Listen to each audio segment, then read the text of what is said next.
ஓஹோ சிக்கு புக்கு பயணம் போகலாமா தங்கை ஓஹோ சிக்கு புக்கு பயணம் போகலாமா தம்பி ஓஹோ சிக்கு புக்கு பயணம் போகலாமா தங்கை இதற்காக உன்னை படைத்தார் அதை நீ அறிவாயா உன்னால் நின்றேன் சிற்றின்பது சிக்குவதா இதற்காக உன்னை படைத்தார் அதை நீ அறிவாயா உன்னால் நின்றேன் சிற்றின்பது சிக்குவதா வழி சத்தியம் ஜீவன் நாம் இயேசு ஒருவரே வழி சத்தியம் ஜீவன் நாம் இயேசு ஒருவரே இயேசுவுக்குள் உட்கார்ந்து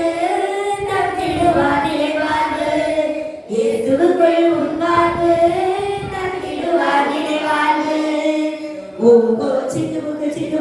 புக்கு பயணம் ஜாலியான பயணம் ஓஹோ சிக்கு புக்கு பயணம் ஹோலியான பயணம் ஓஹோ சிக்கு புக்கு பயணம் ஜாலியான பயணம் ஓஹோ சிக்கு புக்கு பயணம் ஹோலியான